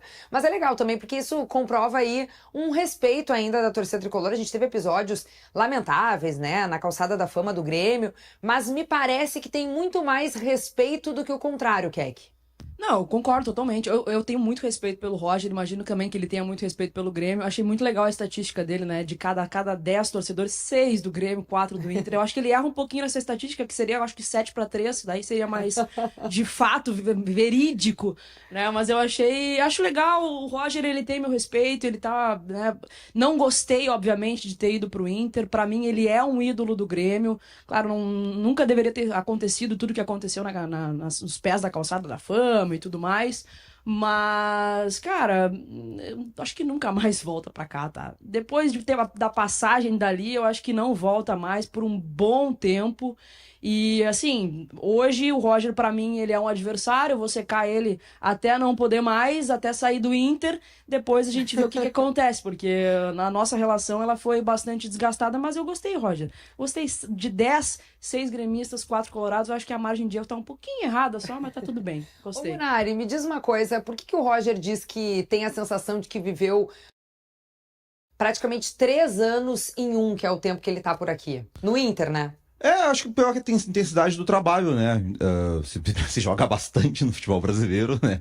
Tem isso, e olha como já passou, né? Ele vem, aí ele pega o último jogo de uma Sul-Americana que o Inter é eliminado, e tem uma grande campanha no Brasileirão, classifica para Libertadores, aí tem o título do Gauchão, aí tem uma classificação dificílima num grupo difícil da Libertadores, uma campanha terrível no Brasileirão. Foram vários momentos, né? Eu tava dando até uma olhada nisso que ele fala de ter certeza que acertou. Que aí eu acho que é esse o ponto, assim, que a gente não pode... O Roger, ele tinha saído do Fluminense em 2023, em abril, né? E aí depois ele fica sem trabalho em clube grande, por mais o resto daquela temporada, abril, 4º mês do ano, e vai pro Juventude. E aí quando ele recebe a proposta do Inter, era uma questão, independente da rivalidade, era uma questão de carreira. Ele no Juventude não podia recusar o Inter. Porque quando tu tá num clube desse do tamanho do Juventude, que é um clube pequeno, médio, no máximo... tu tá bem e tu chama a atenção dos grandes. Só que o tá bem nesses clubes é pouco. O exemplo ontem é o Carpini. O Carpini ano passado fez um belíssimo trabalho no Vitória, que é do porte do Juventude. Lembra que no começo do ano se falou até que o Grêmio quis ele e tal? Sim, sim. E aí ele queria ficar no Vitória. Aí ficou no Vitória e foi demitido. Agora, e aí? Será que o mercado... Será que agora o clube grande vai no Carpini fora do Vitória? Quando ele tava no Vitória bem... Então, se tu tem que... A carreira de técnico no Brasil, ainda mais agora, que se traz muitos estrangeiros pros brasileiros, tu não pode te dar o luxo de estar num clube médio ou pequeno e receber a proposta do grande e dizer não. O Roger mudou o patamar dele. Agora do Inter é diferente. Se ele ficasse mais 3 meses no Juventude e fosse demitido, ele voltava pro patamar Juventude, Vitória, Criciúma. Agora do Inter, se ele for demitido, ele sai como técnico do Inter. Ele tá no patamar para pegar um São Paulo, um Fluminense, um Santos. Então, assim, ele precisava fazer isso acima da rivalidade, mesmo que no fundo ele não quisesse, ele achasse ruim. Vou trabalhar nos 2 rivais. Como carreira, ele tinha que aceitar. Sim, então o gremista que ficou brabo com isso é uma questão profissional. Ele não podia perder essa oportunidade. Ele não podia. Vini Moura, o que tu tem de avaliação desse primeiro ano do teu comandante? Eu acho que pode gostar, pode não gostar do Roger, mas ninguém pode dizer que ele não é treinador de futebol. Roger é técnico, não tem tese, não tem fã, né? Aquela coisa de ser cego por um trabalho que às vezes nunca funcionou. O Roger, ele claramente ele chegou no Inter, trabalhou e se mostrou ser técnico de futebol. Roger erra também, e nessa temporada tem errado bastante, mas ao mesmo tempo, em paralelo, ele devolveu algo pro Inter que a gente não via há muito tempo. O Inter, ano passado e até nesse ano, venceu os jogos de forma absoluta. O Inter jogou o primeiro Grenal, o Grêmio escapou 1-1, tudo certo. Na final, o Inter vence ao natural. Em 100% do tempo, o título esteve na mão do Inter no Campeonato Gaúcho. E a gente sabe a dificuldade que é um clássico Grenal, como é um jogo perigoso. O Inter ganhou natural e isso tem todo o mérito do Roger, né? Então eu não posso apagar... Tinha uma continuidade de trabalho também desde o ano passado, né, Vini? A gente tem que lembrar disso. Um trabalho que ano passado já estava dando certo. Exato, o Grêmio estava desmantelado. Mas eu já vi muito Grêmio desmantelado conseguir vencer o Inter, né? Então, e vice-versa. Eu já vi o Inter por baixo vencer o Grêmio e etc. E etc e tal. Né? O gremista fala com tanto orgulho que quando estava na Série B ganhou do Inter. Então não vai ser um Grêmio desmantelado que a gente vai passar pano aqui. O Inter passou pelo Grêmio tranquilamente e o mérito é do Roger. O mérito é do Roger, jogando bem, jogando natural. E se a gente cobra o Inter hoje, vê potencial no Inter, é justamente pelo patamar que ele mesmo colocou no time em alguns momentos. Enfim, é um grande treinador e eu tenho muito orgulho dele estar no Inter e dele ser colorado. E no Instituto Vini Moura, de 100%, quanto tem de aprovação o Roger Machado na opinião do torcedor? Eu posso falar isso com autoridade, eu vivo o pátio do Beira-Rio. 85%. De aprovação. 85%. O resto é quem se apega na história dele em outro clube. Muito bem, vai, Keck. Não, o que eu ia dizer é que o Roger, ele nos inícios de trabalho dele, ele dá essa casca pro time, ele dá eu vou dizer por mim, em 2015 ali, talvez eu tenha visto um dos melhores Grêmios, assim, jogando bola, trocando passe, tendo a posse de bola. O problema do Roger é a continuidade do trabalho. E aí eu acho que é onde está a arrebentação que ele precisa passar, né? Eu acho que ele vai ter essa prova no Inter. No primeiro semestre ele teve as suas dificuldades. A gente viu um Roger bastante contestado pela opinião pública, por alguns torcedores também, né? Com dificuldades no Campeonato Brasileiro. Conseguiu, de forma ali brilhante nas últimas rodadas, se classificar para as oitavas da Libertadores. Mas ele precisa passar uma arrebentação que ele ainda não passou nos grandes clubes. Quando começa ali algum período de dificuldade, o trabalho do Roger tende a perder força. Eu acho que aí é o grande desafio da carreira dele. Foi assim no Grêmio, foi assim no Galo, foi assim no Palmeiras. No Juventude, eu acho que aí foi a questão reversa, né? Ele recebe uma proposta de um grande clube e acaba abandonando o trabalho. Mas eu acho que é essa a arrebentação que o Roger precisa passar como profissional para ir, talvez até ir para uma outra prateleira de grandes técnicos. Aqui é que tem um ponto de verdade, mas ao mesmo tempo no Inter, porque eu sinto que a gente tenta provar o Roger desde que ele chegou no Inter. Tá? E ele chegou, fez aquele Campeonato Brasileiro, e aí se relativiza, porque tinha só essa competição, só que ao mesmo tempo é um Inter que jogou muito bem, e aí no início do Campeonato Gaúcho, inclusive, já se dizia isso. O início de trabalho do Roger é assim. Até quando é um início de trabalho? Porque brincando, ele já vai fazer um ano no Inter. Ele faz esses 6 meses ali a partir do segundo semestre do ano passado, vem pro Inter, vence o Campeonato Gaúcho da forma que venceu, contestado. Eu não sei por que o Roger foi contestado sobre o quê? Sobre o trabalho dele ser mandado embora. Roger, ele foi o campeão gaúcho. Depois da derrota da goleada pro Botafogo, ele foi perguntado em coletiva sobre não, mas a coletiva não representa a torcida e o Inter. A coletiva é uma pergunta de um jornalista. O jornalista está ali para perguntar. Agora, se isso vai ser considerado a opinião pública... Tu acha que ele não passou por nenhum momento de turbulência? Não, o clube passou por um momento de turbulência. Mas aí o comandante, Tanto que a gente consegue botar vários asteriscos em cima das dificuldades que o Inter teve. Isso aí, assim, eu tenho escutado diariamente, que o primeiro semestre do Inter, peraí, o Inter tá mal no Campeonato Brasileiro, mas vamos lá, a gente não pode esquecer que falem o que quiser, o Campeonato Gaúcho foi desejado pelas duas partes. Fizeram uma guerra nesse estado aqui. Todos os programas de esporte eram um inferno por causa do Campeonato Gaúcho. Que tinha que ganhar o Gauchão, porque o Grêmio pode ganhar o Octa, que o Inter não ganha há não sei quanto tempo. O Inter foi lá e venceu. Era o trabalho proposto. O Inter foi lá e venceu com autoridade. E o Inter passou em primeiro no grupo da Libertadores. E sim, o Inter está com dificuldade no Campeonato Brasileiro, tá mal, perdeu pontos importantes, precisa ser cobrado por isso. A pior campanha do Inter na história dos pontos corridos. Mas o Inter não se resume a essa campanha no Campeonato Brasileiro. Porque senão a gente vai olhar só pela ótica que nos interessa. Tá no combo, não pode separar a campanha. Ok, mas o combo não é o suficiente pra dizer que o treinador é contestado. Peraí, senão a gente vai viver 880. Não, eu acho que ele teve um momento de turbulência, sim, que chegou a se questionar o trabalho dele. O clube teve, se contestou Alan Patrick, mas que é assim, isso que eu tô dizendo. É muito fácil pra quem não gosta do Roger ou pra quem é gremista, pra qualquer coisa contestar o trabalho dele no Inter. Eu acho que sim, ele tem que ser cobrado. Eu fui o primeiro a criticar o Roger em vários jogos do Campeonato Brasileiro. Vários jogos. Vários. Agora, uma coisa é tu criticar o treinador, outra coisa é tu contestar o trabalho. Eu não posso contestar o trabalho de um treinador que, de 3 competições que ele teve no ano, ele deu resposta em 2 e em 1 ele tá mal. Eu posso colocar isso como uma questão, mas contestar... Ele tá muito mal em uma. Ele tá muito mal e na Libertadores. Como é que o Inter passou? Não, fez o que tinha que ser feito. Se a gente for falar em contestação e será que esse é o treinador pro clube, a gente tá maluco. Não, eu só tô dizendo que o Roger, ele não nada de braçada, lindo, maravilhoso, como tu tá vendo. Não é por Mas essa como ótica. tu não ouviu falando sobre a campanha no Brasileirão? Eu só acho que sim, ele teve alguns momentos de contestação e teve um momento de turbulência que talvez se ele não tivesse vencido a partida contra o Nacional lá, ele não estivesse como treinador. Sim, mas venceu. Na Gaúcha Como é que tu falou que ele tem que passar essa arrebentação? Ele foi lá contestado, venceu o Nacional do Uruguai, venceu o Bahia mas e ele classificou. não passou a arrebentação ainda. Como não passou, Keke? Então tá, então a gente vê no segundo Como não semestre. passou? É sempre assim. Sabe o que é? O grande ponto do Roger o Roger chegou, o Inter teve dificuldades. Né? Eu lembro que o Inter demorou a engrenar. E aí o assunto era. Pra ganhar. E aí vamos ver. Vamos ver como é que vai ser agora. Aí o Roger foi lá, venceu o Inter, fez uma sequência maravilhosa. Aí acaba o ano.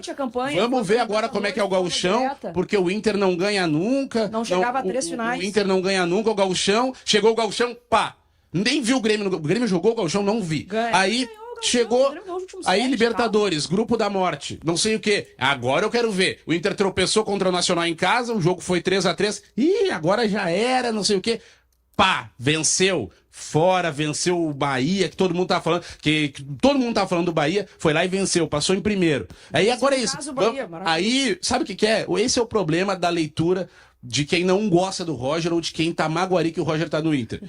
Vamos ver agora o segundo semestre. Tudo vamos ver. O Roger podia ganhar o Mundial de Clubes. Iam falar, vamos ver agora depois, né? Se vai ganhar o BIM. Eu acho que não tá nadando em braçadas assim, em mares maravilhosos como tu tá vendo. Eu acho que teve sim uma contestação, teve uma turbulência. Vamos ver agora pro segundo semestre.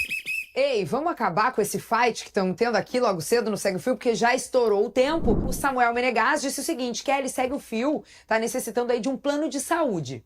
O Vaguinha tá no DM, o Munari esquecendo o crachá, o Rodrigo Oliveira esquecendo o carro ligado e o CCD fazendo implante capilar, segundo o Munari nos disse aqui, né? Então fica a dica aí de providenciar o plano de saúde Segue o Fio. O CCD tá ouvindo o programa. Que vai ser daqueles que vai ter a cobertura completa, né? Cuidado com o que falam sobre ele. É verdade. CCD, um beijo, meu amigo. Que bom que tu tá na audiência, mas ó, vai curtir tuas férias, cara. Sempre não ligado, sei se é um né? bom Ele não programa desliga, né? ficar assistindo Segue o Fio, gente. Será que ele tá certo ou tá errado? Você vai mandar outra mensagem aqui. É bom, é bom. Não, eu gosto que ele assista. Deixa ele na audiência, que é sempre bom pra gente ter mais gente por aqui.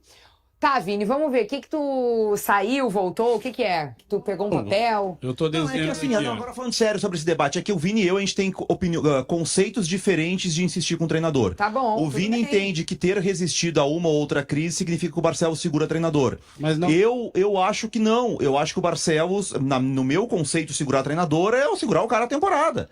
Ele não segurou, ele demitiu os treinadores, por exemplo, o Ramires. O Ramires foi demitido na segunda rodada, duas rodadas do Brasileirão, em maio.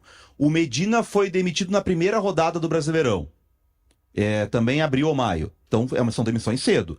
O Mano cai no primeiro turno do Brasileirão. Tá, E mas o- onde é que a gente tá querendo Não, chegar? é que assim, no meu conceito... O Mário tá debatendo É que assim, não, é que assim, pra gente tentar levar um pouco a sério, pra sair um pouco da gandaia, Não, eu tô levando o bem que a foi? sério. É que o Vini disse assim, que o Barcelos segura treinador. É a opinião dele, beleza. Não foi essa frase. O que é? Eu falei que ele tem dificuldade de mandar os treinadores embora. Eu não falei que ele segura. Eu eu falei, acho a Kek, ela acabou resumindo bem o que eu tô dizendo. Ele deixa esticar a corda. Primeiro, porque, Munari, às vezes a gente não precisa entrar a fundo num debate. Às vezes a coisa é mais rasa do que a gente Desculpa possa trazer imaginar. informação pro debate, Não, então mas eu não é não essa informo informação. mais. Não é essa Fica só questão. no achismo. Munari, eu posso terminar? Porque tu fica interrompendo Tu toda não hora. gosta de informação, tu gosta de cagar a tese, Munari, depois quando vem informação, mas, tu Munari, contesta a tua Munari, tese e fica brabo. Tu quer sentar aqui sozinho? Não, é que... É porque... Não, eu vou te dizer, o debate é assim, são pessoas, aí cada um fala o que pensa, tu E aí escuta, alguém dá uma informação discorda, e que a boca tu tese. dá uma informação que é a tua interpretação, Não, a outra informação. pessoa Não, discorda, não. a outra pessoa Informação. discorda, Munari, a outra pessoa 5 discorda. anos de te gestão responde. Barcelos, nunca Munari, o treinador Munari, já terminou percebeu a que só tu temporada. fala? Fato. Tu já percebeu que só tu fala? A gente vai te dar uma lapela, tu apresenta e faz o teu monólogo aqui. Desculpa, na próxima vez que tu falar uma informação errada, eu não vou mais mas não é depois. informação errada, Munari, eu tô dando a minha opinião. Tu não vai dizer que é. Opinião, gente, é informação. Eu não consegui. Primeiro, eu não consegui falar minha opinião, porque tu me Tá, então interrompe dá tua toda opinião, hora. então. Muito obrigado. Obrigado por desligar o microfone e deixar eu falar um pouco. A tua opinião, então. Porque assim, Barcelos. a Keck resumiu muito bem o que eu tô falando. Ele deixa esticar bastante a corda. Eu não tô entrando no mérito se a demissão foi certa, se o trabalho era bom, se o trabalho não era bom, ou se era. O que eu tô dizendo é que o Inter passou por muita instabilidade desde o começo da gestão Barcelos e ele nunca demitiu num primeiro momento. Como a gente já vê outros clubes fazendo. Numa primeira crise já demitindo. O próprio treinador do Botafogo. O Barcelos nunca demitiria um treinador na mesma situação que o treinador do Botafogo foi demitido. Ele deixaria ainda as coisas acontecerem até chegar num nível extremo da torcida fazer protesto em frente ao Portão 8, porque como eu vou te dizer, já que tu quer informação, eu trabalho no Beira-Rio todos os jogos. Quando o Eduardo Cudê foi demitido, por exemplo, ou quando o Mano foi demitido, a torcida ficava na saída dos jogadores vaiando, pedindo a cabeça de jogador, de treinador, de dirigente, e aí sim o Barcelos demitia o treinador depois de muito tempo, depois de muita crise, depois de muito protesto. Então é isso que eu estou dizendo. Ele não tem a tendência de demitir um treinador quando acontece um resultado negativo, sem a pressão externa, sem a pressão do torcedor. É só isso que eu tô falando. Então não tem um debate, porque eu nem tô discordando de ti, tu tá discordando sozinho de uma coisa que eu só consegui falar agora. Olha só. Tá, então deixa eu dar minha opinião, porque só ele fala.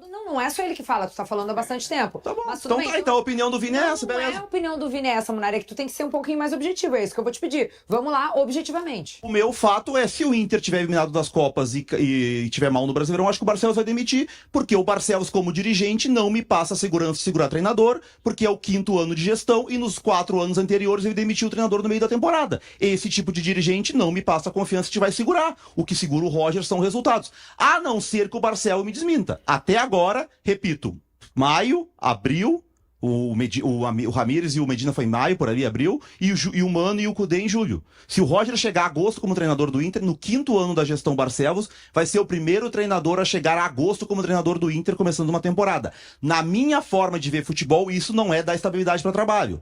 Pra mim, a estabilidade é mais do que isso. Ponto. Vamos lá, minha gente, a escalação do Inter para encarar o Vitória, como é que volta essa equipe do Roger Machado depois da pausa? E mais uma perguntinha, o Bernabé vai jogar? Terá condições? A informação que eu tenho, Kelly, é que o Bernabé ainda não foi totalmente liberado, não foi totalmente reintegrado aos trabalhos com bola, ele participa de algumas atividades, treinamento com choque, com dividida, ele não participa, até porque é de se espantar o fato do Bernabé já ter voltado aos trabalhos com bola. É uma recuperação, olha, toque de caixa. Ele teve uma lesão grau 3 divulgada pelo Inter, grau 3 na coxa, e só para se ter uma ideia, o Soteldo no Grêmio teve uma lesão grau 3 e voltou em 50 dias, o Grêmio anunciou 57 dias, e o Grêmio anunciou que fez uma recuperação com câmera hiperbárica e tudo mais. E já foi assim, nossa, o cara voltou em 57 dias. Foi rapidão. Porque geralmente uma lesão grau 3 demora, sei lá, no mínimo 90 dias, né, Munari? E o Bernabé em 40 dias já tá em campo, treinando, mas não totalmente liberado. Por isso, contra o Vitória não vai. Pra mim, o grande ponto dessa escalação do Inter, o Aguirre vai ser o titular. Tá Joga Aguirre. Joga o Aguirre na lateral E o direita. goleiro? Rocher. Rocher Tá de volta. Pra mim, o grande ponto é o Thiago Maia, inclusive uma matéria que a gente fez, publicada em 0 Hora, em GZH. Fala, mau caráter. Não, Thiago Maia é de 5. Isso. Tá, ao final das contas, me tira aqui o meu mistério da minha vida. Foi o Roger que inventou o Thiago Maia de 8 ou não foi? Bom, o Roger falou que sim, né? O crédito falou, é dele. Ele falou nessa entrevista que concedeu pros guris no Show dos Esportes, né? Pro Lucianinho, pro Divério e pro Jory Vasconcelos. Eu entrevistei o técnico do Thiago Maia na base do Santos, no time Sub-17. Nas raízes. Arão Alves, nas origens do Thiago Maia. O que ele me disse? Que no Sub-17 do Santos, o time jogava com meio campo em losango, tinha um primeiro volante, um camisa 5, e o Thiago Maia era o volante pela esquerda. Então tinha um volante pela direita, um camisa 10, e o Thiago Maia era o volante pela esquerda. Assim ele sobe pro profissional do Santos. E aí, claro, no decorrer da carreira, no próprio Santos, vice-campeão da Copa do Brasil, era Thiago Maia e Renato, o experiente Renato, que foi campeão brasileiro com o Santos. Boca de peixe. Ele vai pra Europa e volta em fim de carreira pra encerrar a carreira no Santos. Não sabia que esse era o apelido dele. O apelido do Renato é o Renato Boca de Peixe? Não sabia. Renato qual? Do Sevilha. Pô, boa. Bom apelido. Os caras falaram num resenha desses aí desse. Não sabia. Lá no Sevilha. Mas aí depois, da seleção brasileira olímpica, que ele até perde a vaga titular pro Wallace, ex-Grêmio, hoje no Cruzeiro, ele era o 5 daquele time, jogava um tripé de volantes, ele era o camisa 5. depois vai pro Lille da França, volta pro Flamengo. No Flamengo, campeão da Libertadores e da Copa do Brasil 22, com Dorival Júnior, era ele o 5, mas aí tem uma outra explicação, e eu conversava com o Éboli, Carlos Eduardo Éboli, né, que é comentarista Sim. da Rádio Globo, Rádio CBN, ele dizia o seguinte, que o Thiago Maia, ele era o 5 com a missão de cobrir a subida dos laterais e dar a construção de jogo, com bom passe. Mas o cão de caça, o volante que saía na caça dos adversários era o João Gomes. Pra mim, esse é o grande ponto. O Thiago Maia me parece que pode fazer esse camisa 5. Eu não sei se o Bruno Henrique consegue cobrir essa função à frente do Thiago Maia. E ontem até um ouvinte nosso da Rádio Gaúcha mandou a comparação, que ela é meio Inter de 2006 e PSG atual, né? Mas que o Thiago Maia seria o Pirlo e o Bruno Henrique seria o Gattuso, naquele Milan histórico de 2007. Ou seja, o volante construtor por trás e o segundo volante é que tem a função de destruir as jogadas adversárias. O Thiago Maia, a questão pra mim que envolve ele é o posicionamento dele em relação à bola. Quando tá na saída de bola, favorece pra ele pegar a bola de frente, ter o campo de frente. A gente lembra dos jogos do começo do Gauchão, se eu não me engano, ou se foi ano passado, agora não vou lembrar. Que quando o Inter enfrentava adversários mais fechados, acho que foi no Gauchão, e ele como segundo volante, o Inter se instalava no campo de ataque, o segundo volante tinha que adiantar na mesma linha do Alan Patrick e ocupar o espaço entre linha, que tu recebe a bola normalmente de costas. Ali ele não funcionava bem. Quando é que ele funcionava bem de segundo volante? Na hora que subia pra pressionar, né, pra marcar alto. Esse jogo contra o Vitória é o jogo que o Inter vai enfrentar o time do Caribe, se passar do meio de campo, boa tarde. Então o Vitória vai estar lá todo dentro da área, né, se defendendo.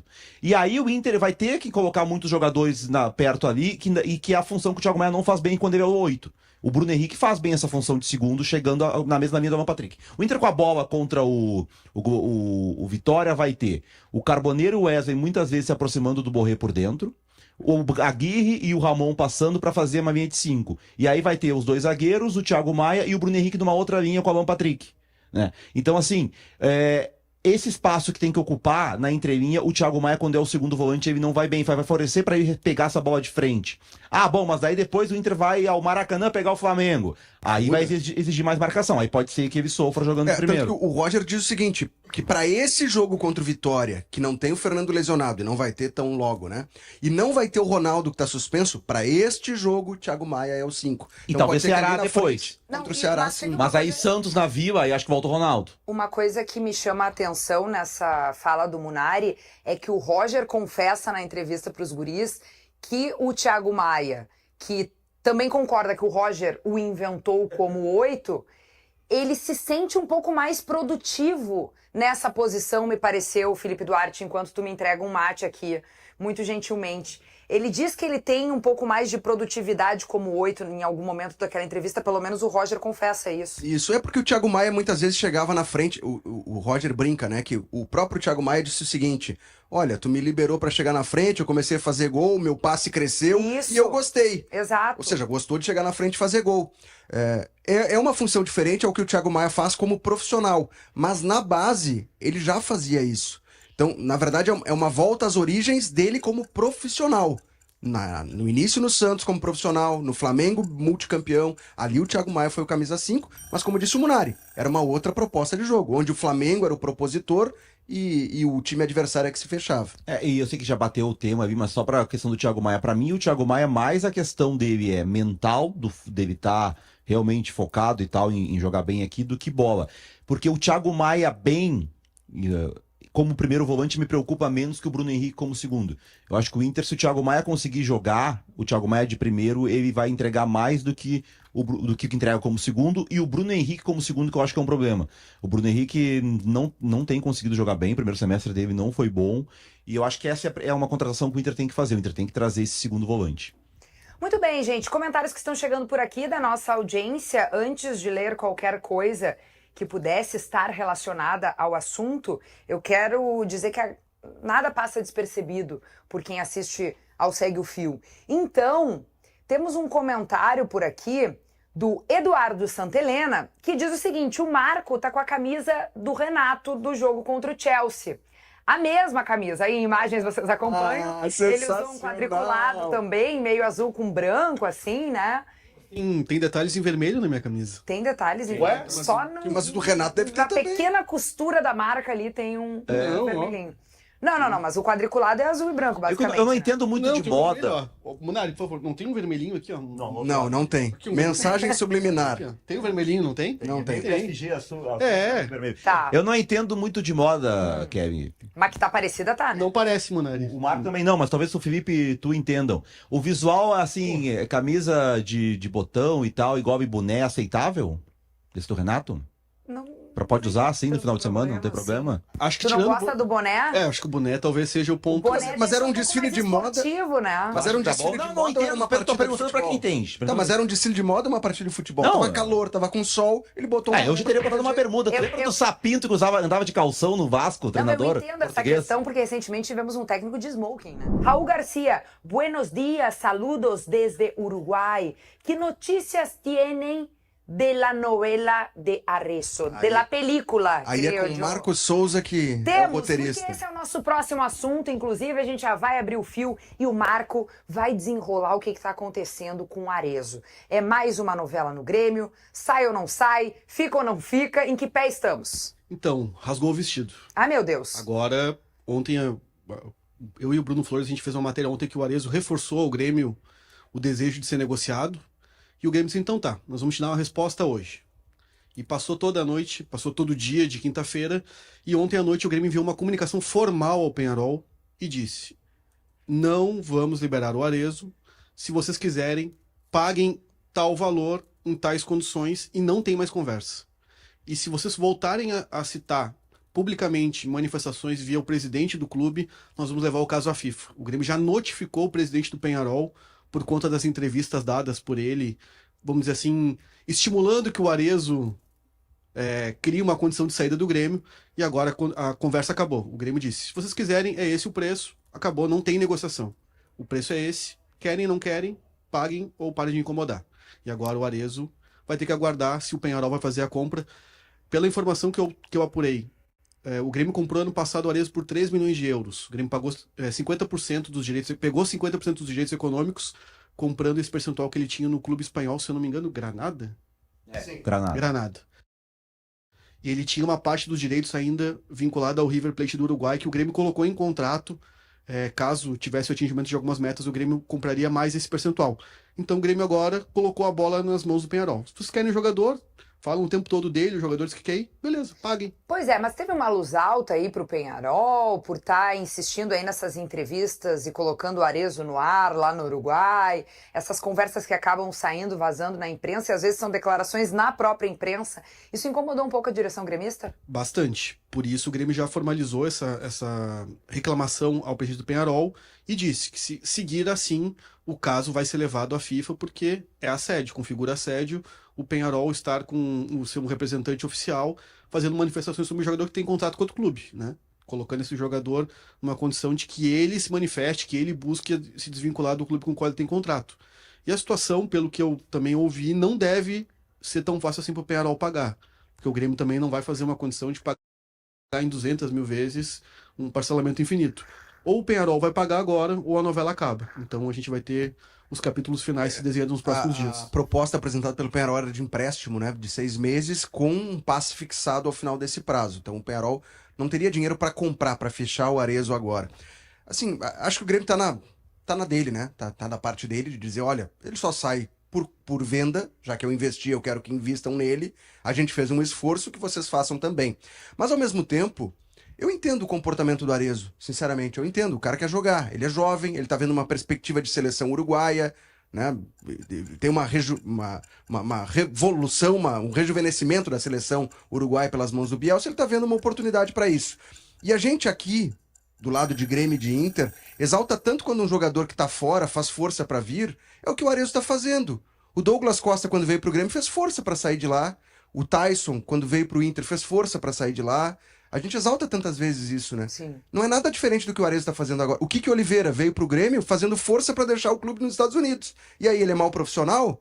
Ou é só quando afeta Grêmio ou Inter? Então, isso é do jogo, faz parte do jogo. E assim, até eu fui perguntar essa questão, o Grêmio não tem contestações ao comportamento do Arezzo no dia a dia. Pelo contrário, reforça que o jogador cumpre todos os seus compromissos, treina com dedicação, não manifestou que se não acontecer um negócio com o Peñarol ele vai fazer corpo mole, que ele exige esse negócio, pelo contrário. Ele está colocando que o Peñarol vai resolver. Ele se colocou à disposição para ajudar, né? Que ele gostaria de jogar com mais regularidade. Como o Felipe disse, ele tem essa questão que ele entende que ele teria espaço na seleção com o Bielsa, mas ele precisa de minutos, né? E o Grêmio reforçou para ele que ele vai seguir tendo oportunidades, mas que essa novela tem que acabar, porque não dá para... o Grêmio não quer conduzir essa negociação de forma pública. Acho difícil o Peñarol chegar a esse valor. O Peñarol foi uma grande negociação para manter o Léo Fernandes, o meia que teve uma passagem pelo Fluminense. Muito apagado pelo Fluminense, né? Mas foi bem ano passado e era do Toluca. E depois o Peñarol ele jogou o primeiro semestre por empréstimo no Peñarol, o Peñarol tinha que comprar. E aí o Peñarol conseguiu pagar 7 milhões de dólares, que é um valor altíssimo, a maior compra da história do futebol uruguaio. E o Peñarol usou, naquele momento, para comprar o Fernandes, o argumento para aumentar o valor da cota dos sócios, de que os sócios serão importantes para pagar o Léo Fernandes. E aí foi aumentada a mensalidade. Então o Peñarol já fez uma grande revolução lá para contratar o Léo Fernandes por 7 milhões de dólares. É difícil pagar 3 milhões e meio por 50% do Arezzo, só se for aquela coisa assim, bem parcelada, é importante dizer o seguinte, o Arezzo, boas condições. O Arezzo não está se negando a jogar. É exatamente o contrário, ele quer jogar, ele quer ter minutos. Bom, se ele está correspondendo ao que o torcedor, ao que o Mano Menezes imaginam, aí é outro papo. Mas eu acho que é bem diferente, aí vou transportar para um outro lado, para outro lado de Porto Alegre, no Inter. O Arangues teve um momento que ele não jogava mais no Bayer Leverkusen por questão médica. Aí ele veio pro Inter e curou milagrosamente a lesão. Até que chegou um momento que no Inter ele descobriu que tinha uma outra lesão. E ele curou milagrosamente essa lesão quando foi pra Universidade de Chile. Chegou na Laú e jogou na Pois é, e no Inter não tinha condição de jogar. Então é muito diferente do que o Arezzo tá fazendo. O Arezzo foi escalado e jogou contra o São José na Recopa Gaúcha. Essa situação, Kelly, assim, não deve demorar a se resolver, porque o Grêmio não quer mais essa sombra rondando o CT de negociação feita pela imprensa. O Grêmio quer que a solução seja de clube para clube. Até uma outra questão que eu apurei, não é exatamente também o grupo de empresários do Arezzo que está tocando essa situação.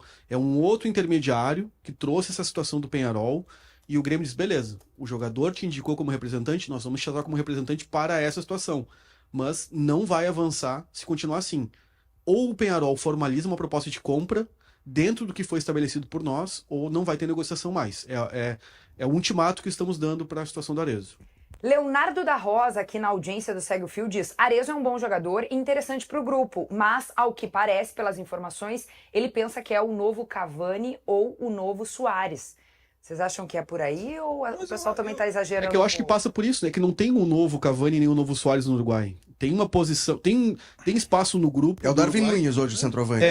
Tem espaço no grupo para que um jogador de ataque apareça. A questão é que ele está disputando com outros atletas que estão tendo oportunidade, não tendo minutos, né? Que é o mais importante para ele. Se fosse o Nacional que quisesse o Arezzo, podia ter negócio. A formação do Ovacion hoje, que eles venderam o garoto Petit, que é o atacante de 18 anos, por 9 milhões de dólares pro Betis da Espanha, veio, ó. O Nacional tá com dinheiro, ó. O Nacional fez um movimento inverso. O Nacional contratou atacantes já em fim de carreira.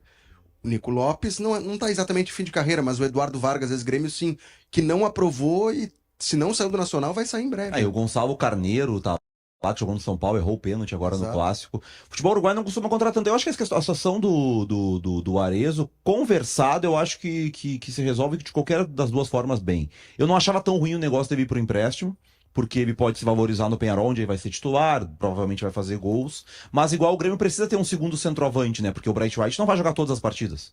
Sim. E aí ele é um segundo centroavante que tá ok.